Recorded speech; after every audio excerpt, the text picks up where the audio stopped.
Welcome back to another video. So it's Monday afternoon, it's week 2 of having a powerlifting coach. Genuinely, like, my mood is so much better now that I have someone else programming for me. Like, I just feel like I want to go in the gym, I want to do the program, I want to train. And something I said to Lewis last week as well, when he was giving me like feedback on my bench, he was saying like my positioning already looks better, like maybe the warm-up drills are actually working, like taking the piss because I never used to do any.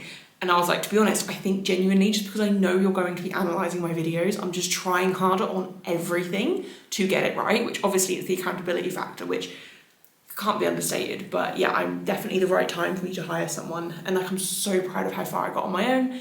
And do I think I would have continued to get further on my own? Absolutely. But equally, I'm in a place now where I'm financially able to pay for a coach. I'm financially able to pay for a good coach that I trust. Like, I wouldn't have hired him if I didn't think he was the absolute best option literally across the globe for me to work with. Like, and I think that's something people don't talk about when it comes to self-coaching. Like, I've seen a lot of content, so I'm literally starting the video with a rant. I've seen so much content lately, like diminishing people that self-coach, and people self-coach for a number of reasons. I'm very stubborn.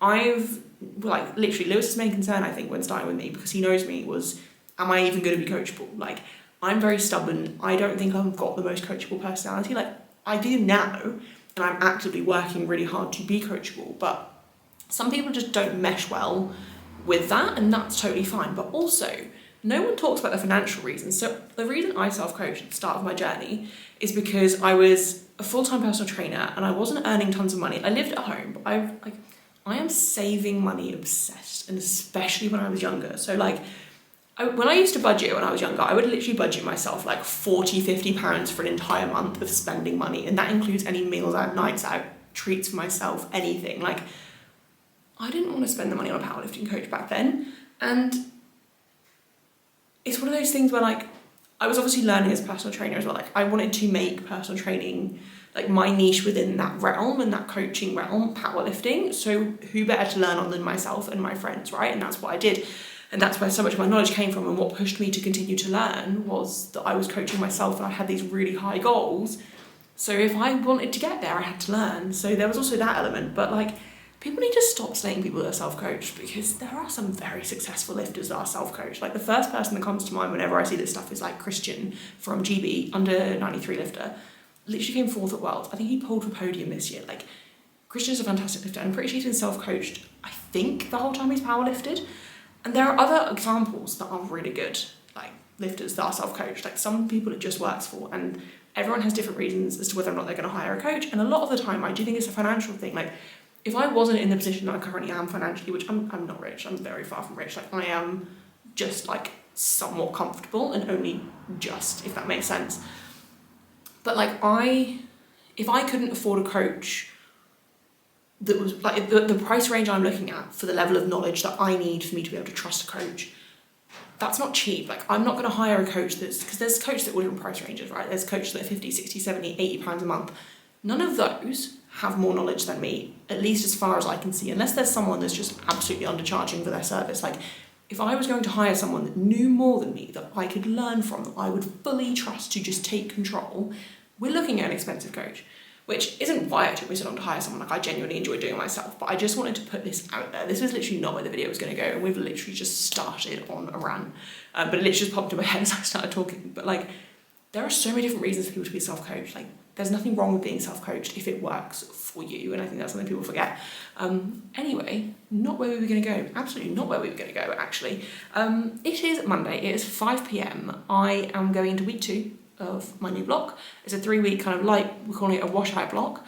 Today, I think, is my 3 count pause bench, followed by some Larsen 7s. So, nice day. Enjoyed this day last week. And then I've got accessories, which I'm going to go to the gym to do after.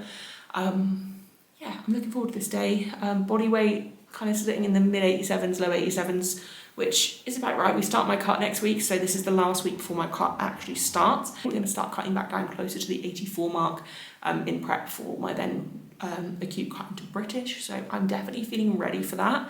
This week is going to be a little bit all over the place for food. So within my office job that I still work in part-time, on Thursday we've got like a lunch out at Pizza Express. So I'm going to track calories, but I don't know what I'm going to have. I don't know what the budget is allowing us to have because it's on the company. So essentially going to be doing that. So I will try and fit that in my calories, but I'm not going to stress too much about that, especially because that is also a training day, so calories are slightly higher and stuff anyway, so it should be pretty easy to do. And then on the weekend, I am at Powering Through's autumn comp all weekend. I am training here at like 6 a.m, so I'm obviously not going to be able to have my music up loud or anything with the neighbours. The 6 a.m. training session here on Saturday. Then I've got to be in Essex by 11, which means I have to be showered, dressed, out of here, leaving ours by 9 at the latest. And then I've got the afternoon of reffing. I think I'm reffing from like 11 until I think it finished like 8:30ish, and then back the next day to handle in the morning and then ref the afternoon session, which is going to be a really fun weekend, but also just busy. Obviously, like food wise and stuff this weekend, I'm just going to be getting what I can. I'm going to prep some stuff to take with me, but obviously limited on what I can have without access to a kitchen / microwave and stuff. So yeah, but the kind of what I've said to myself is, which I'm very good at now, to be fair, as long as when I'm having these meals, like when I'm away for a weekend, and we've got a couple of days away in October, me and my partner, that I'm not obviously going to be able to track my macros perfectly. I'm probably not going to be sticking to everything perfectly. And I say that as in, if I really wanted to, I could. But equally, I'm a power lifter. I'm not in a bodybuilding prep. I'm going to be in a deficit. I'm going to be in a cut, but I've got plenty of time. I don't need to restrict my social life in order to hit these goals, because that's not a priority for me. Like, as long as I am overall in a deficit, that's the goal. So I think that's something worth mentioning here as well. Like, when I say I can't do this, I absolutely could. It wouldn't be easy and it wouldn't be enjoyable, but I don't want to like spend, like in October, I don't want to spend like 2 nights away with my boyfriend and then not be able to go out for dinner. Like, no, I'm going to go out for dinner and I'm going to eat with him and we're just going to have whatever we fancy kind of thing. But what I've said to myself is I will essentially just make sure that I'm really using my hands to talk, whatever I end up having, I'm just going to make sure I don't overeat, as in like force feed, make myself feel stupidly full, which is something I always used to do whenever I had like a meal out or anything. I'm going to just make sure I kind of eat intuitively and actually listen to my body cues, eat when I'm hungry, make sure I focus on protein, fibre, good quality foods, and just essentially not binge and overeat, which is something I've definitely struggled with a lot in the past when it comes to during dieting phases and cutting phases. Is something I really notice myself do. So yeah. This is a really long talking segment, but there was one other thing I was just going to chat through in this video, although this is going to make the video super long, so apologies everyone. I want to just talk through as well, this is what my actual rant was going to be, because I've just been scrolling like before I train, that's how I get in the mood to train, and I keep seeing stuff about GLP-1's and Ozempic, like those sorts of things, which I am not against people using, like you have to do whatever is best for you and your health. I'm against the lack of education around nutrition within society as a whole, like within UK specifically, the knowledge around nutrition and how to fuel your body and eat properly and fuel yourself. The lack of knowledge around exercise and just healthy habits is really bad. That's what I dislike, but equally, I'm not against people doing whatever they feel is best for themselves. Like, I'm literally like the least judgmental person you will ever meet. But I keep seeing things online and I'm finding it really hard, and actually, I would say until this maybe last few days, I've been really struggling with my own body image again, and I think it is as a result of social media essentially, and the fact that people in my own life are falling back down the rabbit hole of skinny is best, skinny is best, skinny is best, and I see it all over social media at the moment, and I've seen so many fitness pages that I follow that I thought had somewhat similar mentalities to me, which is my own fault because I'm projecting my kind of thoughts, I don't want to say morals, that's probably too strong a word, but onto these people that I just assumed were like-minded, but we've never discussed this stuff. But like body positivity to me is essentially, and what it's supposed to be, is giving people respect no matter what their size is, including people of all sizes, because everyone is worthy, no matter your health, you're still deserving of respect. And that's where I think the weight stigma really bothers me, because that's what the body positivity movement is supposed to be, but I keep seeing fitness influencers and people within the fitness world making posts about how, like, essentially body positivity is great, except you can't go around saying that it's okay to be obese because it's unhealthy and you need to look after your health. But that's not what body positivity is.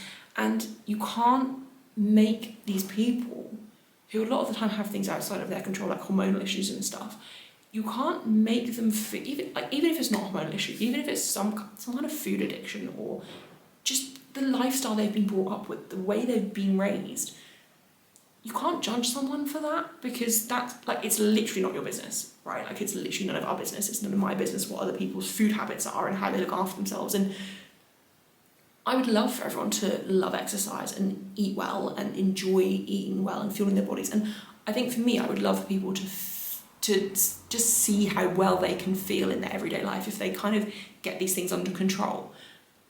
But it's like, for a while, the fitness space became inclusive for these people, and we were showing these people how they can make themselves feel better and eat better and exercise no matter the size of their bodies or anything like that. And it's almost like, if you're going to start now posting how essentially body positivity is wrong, and with the rise of Ozempic and GLP-1's and how like skinny is back in, if you're going to show that you never actually supported these poor people, like, I don't want to say poor people, but you know what I mean, like these people that were struggling to feel included in the first place, you're just making the problem worse. Like, just be nice, everyone. It's not hard to be nice.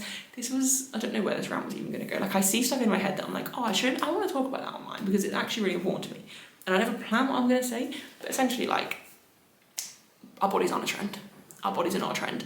I've literally been scrolling through, like, over the last couple of months, I've felt really in a rut with my body image, and like, Jane has been my saviour in terms of keeping me on track with not forcing myself into a deficit. Because if I was still doing my own nutrition, guarantee over the last couple of months, I would have been back in a deficit trying to cut my way back down way earlier than I needed to, and that would have had an impact on my performance. Whereas she was like, no, you know, you need a diet break. Like, you need a diet break. Just stay at maintenance, stick where you are, keep training hard. Your body will thank you. And 100% it has. And actually, now that I've spent some time rationalising in my mind, like, where this blood pressure is coming from for me to feel like I need to lose weight again, I don't feel like that at all. Like, I actually feel really good in myself again. Like, and I just thought that was worth talking about. Like, literally, whatever you want to do with your body is your business and no one else's. And I also want to say as well, like, if anyone is watching this and they don't understand anything around eating well and nutrition, or how to get into the gym, how to get into exercise, leave comments and I will make videos specifically on it. Or if you'd rather kind of remain anonymous, drop me a DM on Instagram. I see them all. I might be slow getting to them. Drop me a DM on Instagram. I think my email address is on my Instagram as well. Like, just, I will make content on this stuff to make it as accessible as possible, because I don't even know where I would be right now if I hadn't found a love for the gym and for training. Like, when I first joined the gym, it was to get as skinny and small as possible, and I was already pretty small. And don't get me wrong, I've never really been in a larger body, but I've also never been in a tiny body, apart from when I literally starved myself as a teenager. And I feel like at the moment, like, I would say I'm probably about an average size woman. Like, I think I'm like a UK size 14. I think I'm a 16 in some stuff. I can just about squeeze into a 12 in some stuff. But I'm pretty sure that's still like below average when you actually look at the average dress size. It's like, I don't have a clue. But all I was just going to say was, I probably, had I not found my love for the gym, would have either gone one massive extreme of, and also the knowledge around nutrition that I have as well, like that I've kind of deep delved into, like I find nutrition super interesting anyway.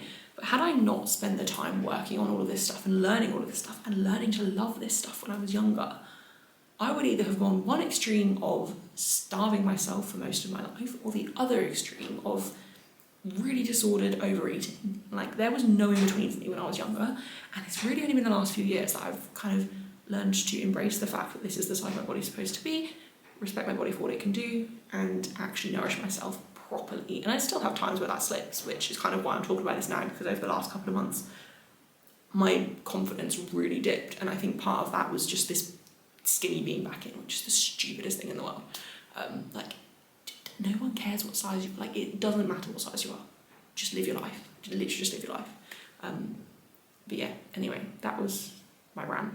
And obviously, with all of that being said, you can do whatever you want with your body. I think the main takeaway I wanted to say was, it is only your business. Maybe family, immediate family, if they care about you and there's like health stuff going on, but like, at the end of the day, it is your life and your body. That's what I want to say.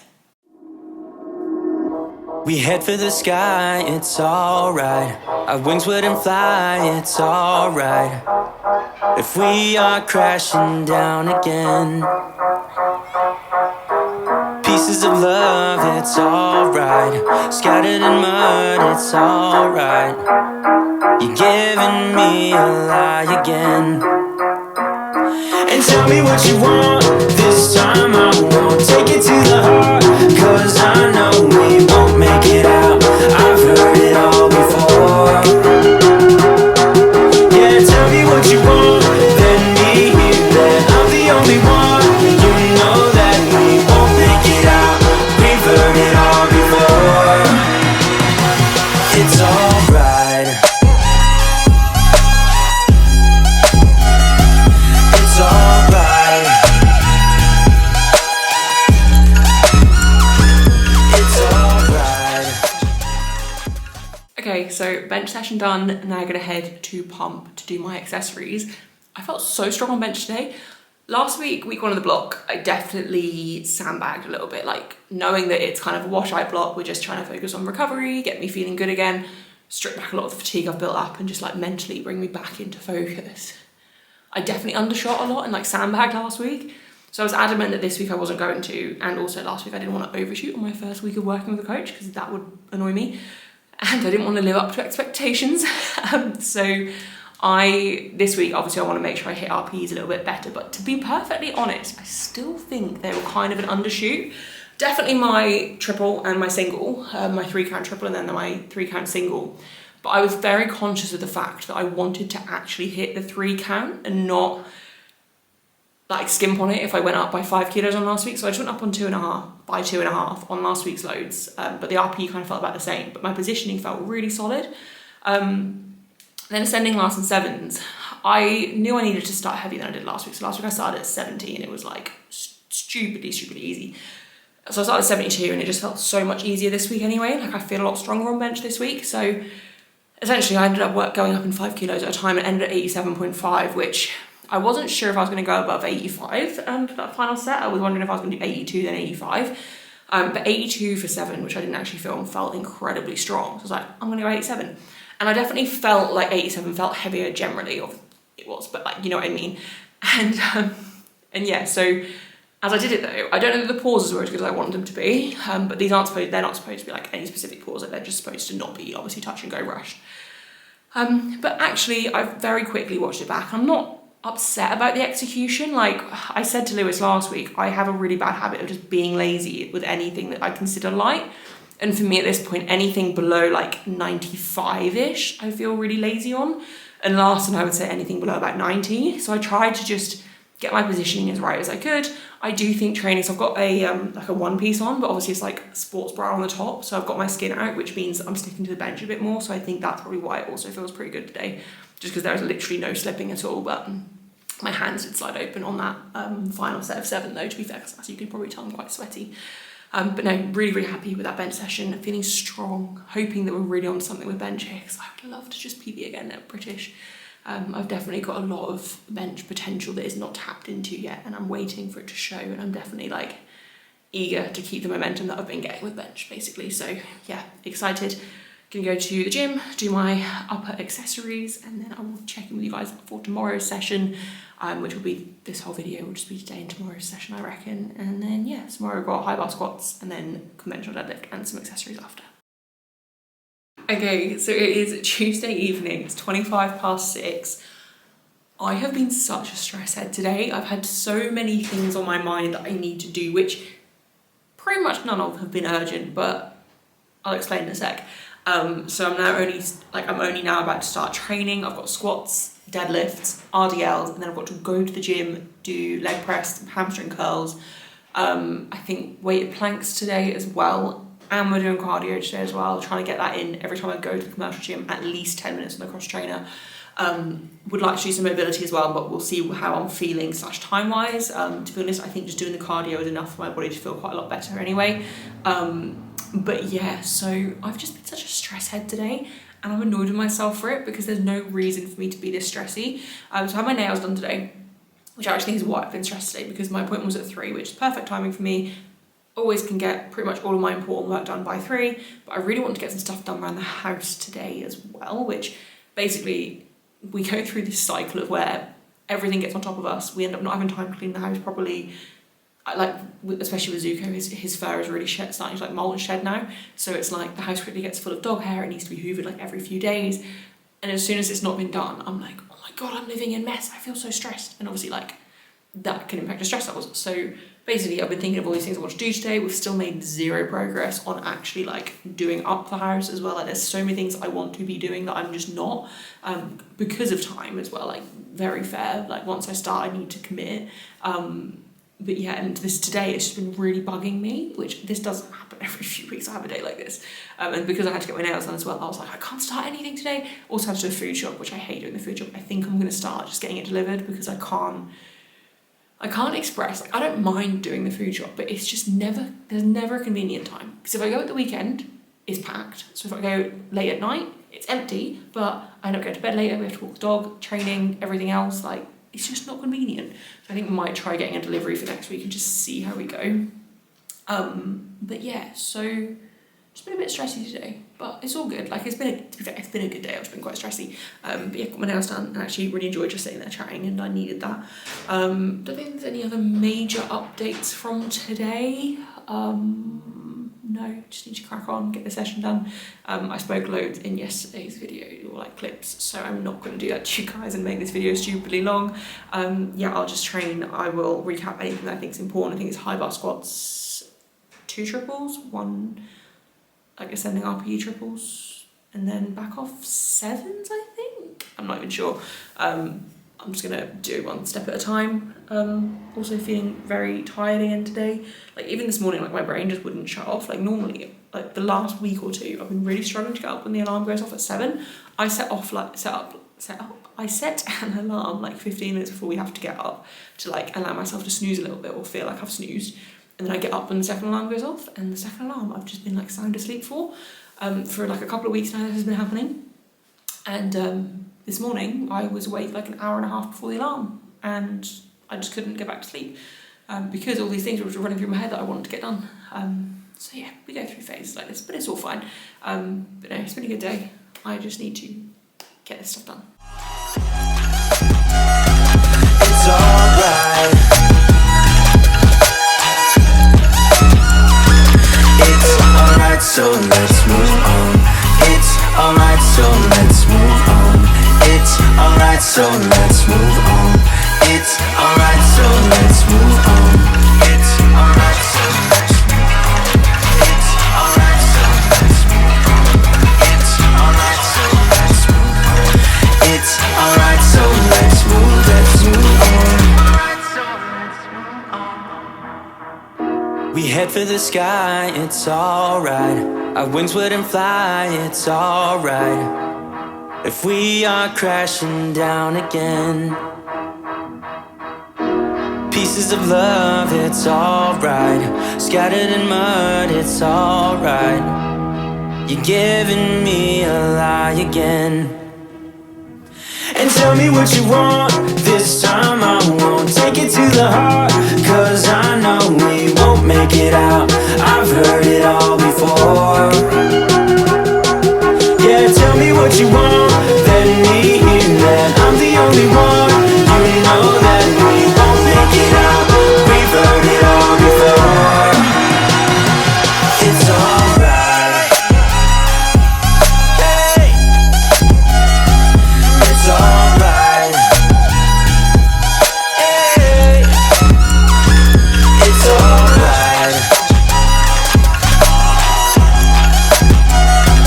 It's alright. It's alright, so let's move on. It's alright, so let's move on. It's alright, so let's move on. It's alright, so let's move on.